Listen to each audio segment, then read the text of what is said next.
11.5 महीने की खींचातानी के बाद बड़ी मुश्किल से सीएलपी बनने वाले भूपेंद्र हुड्डा ने अपने घर पर लंच डिप्लोमेसी का आयोजन किया। उन्होंने बड़े पावर शो का इंतजाम करने का काम किया, लेकिन भूपेंद्र हुड्डा का पावर शो पहली बार नाकाम रहा।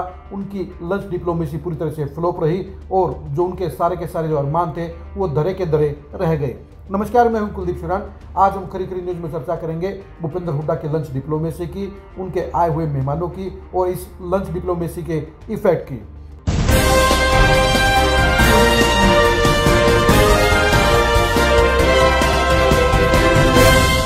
भूपेंद्र हुड्डा हरियाणा कांग्रेस में अपने वर्चस्व को कायम करने के लिए लगातार लंच डिप्लोमेसी का या डिनर डिप्लोमेसी का इस्तेमाल करते रहे हैं। दूसरी बार सीएलपी बनने के बाद उन्होंने एक बार फिर से लंच डिप्लोमेसी का इस्तेमाल किया। उन्होंने पार्टी के प्रभारी बीके हरिप्रसाद और नए प्रदेश अध्यक्ष राव नरेंद्र सिंह को प्रभावित करने के लिए, उनके ऊपर बड़ा असर डालने के लिए इस लंच डिप्लोमेसी का आयोजन किया। इस लंच डिप्लोमेसी के जो मकसद थे वो साफ तौर पर बिल्कुल क्लियर थे। उनका मकसद सिर्फ यही था कि वो पार्टी प्रभारी को और प्रदेश अध्यक्ष को दिखाना चाहते थे कि हरियाणा कांग्रेस के अंदर सबसे ज़्यादा नेता उनके पास हैं, सबसे ज़्यादा विधायक उनके पास हैं, यानी हरियाणा कांग्रेस उनके बगैर जीरो है। लेकिन ये लंच डिप्लोमेसी इसलिए से सबसे ज़्यादा 3 कारणों से फेल हुई।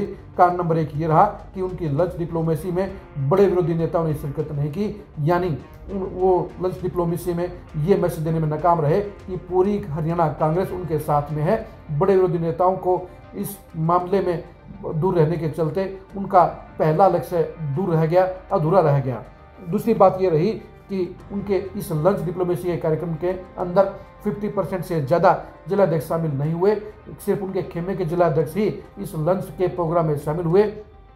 दूसरे खेमे के जिलाध्यक्षों के इस लंच में शामिल नहीं होने के चलते भूपेंद्र हुड्डा का पूरा पावर शो फीका रह गया, जिसके चलते ये मैसेज चला गया कि अब हरियाणा कांग्रेस के अंदर माहौल चेंज हो गया है और जिलाध्यक्ष उनके कहने से उनके इफेक्ट में, उनके इम्पैक्ट में नहीं है। कारण नंबर 3 ये रहा कि भूपेंद्र हुड्डा के इस लंच के प्रोग्राम में आधे से ज़्यादा विधायक नहीं पहुंचे, यानी 37 विधायकों में से महज 18 विधायक ही इस लंच के अंदर पहुंचे। 2 विधायकों की बीमारी की सूचना है, 5 विधायकों के बिहार में बिजी होने की सूचना है, लेकिन इसके बावजूद 12 अन्य विधायक भी इस लंच से दूर रहे, जो भूपेंद्र हुड्डा के लिए बड़ा झटका कहा जाएगा। क्योंकि भूपेंद्र हुड्डा ये हम मैसेज देते रहे हैं कि उनके पास 30 विधायकों की मेजोरिटी है, लेकिन उनके लंच के अंदर महज 18 विधायक ही पहुंचे, जिसके चलते उनका ये बड़ा धमाका सुतली बम वाला फुस धमाका साबित हुआ। यानी भूपेंद्र हुड्डा इस लंच के जरिए जो शक्ति प्रदर्शन करना चाहते थे, जो इफेक्ट और इम्पैक्ट पार्टी प्रभारी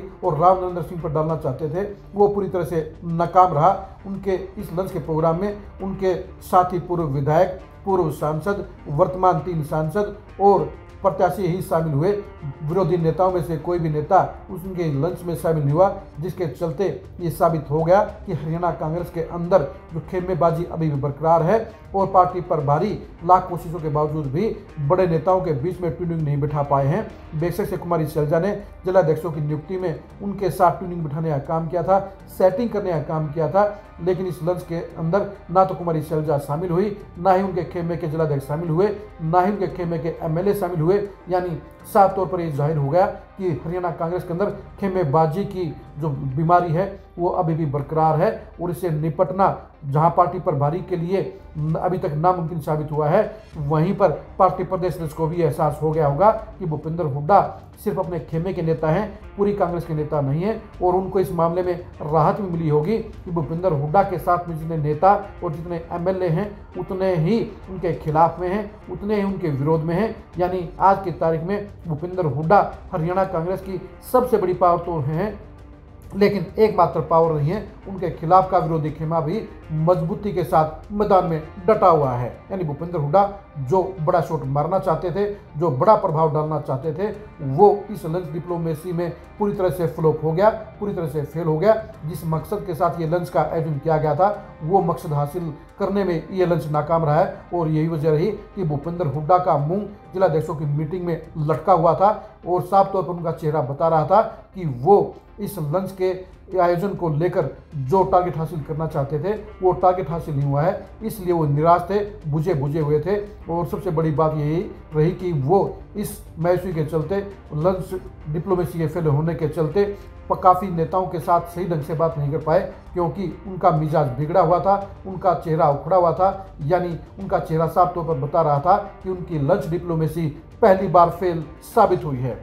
आप भूपेंद्र हुड्डा की इस लंच डिप्लोमेसी के बारे में क्या सोचते हैं, कमेंट करके जरूर बताइए। भूपेंद्र हुड्डा हरियाणा कांग्रेस में 2029 में क्या सुपर पावर बने रहेंगे, इसके बारे में भी कमेंट करके जरूर बताइए। हरियाणा कांग्रेस में क्या भूपेंद्र हुड्डा राव नरेंद्र सिंह को उदय भान की तरह रिमोट कंट्रोल की तरह चला पाएंगे, इसके बारे में भी अपनी राय जरूर दीजिए। आप भूपेंद्र हुड्डा की पॉलिटिक्स की एक्सक्लूसिव खबरों को जानने के लिए लगातार खरी न्यूज के साथ बने रहिए। आप हमारे फेसबुक पेज को फॉलो कीजिए, आप हमारे यूट्यूब चैनल को सब्सक्राइब कीजिए। नमस्कार।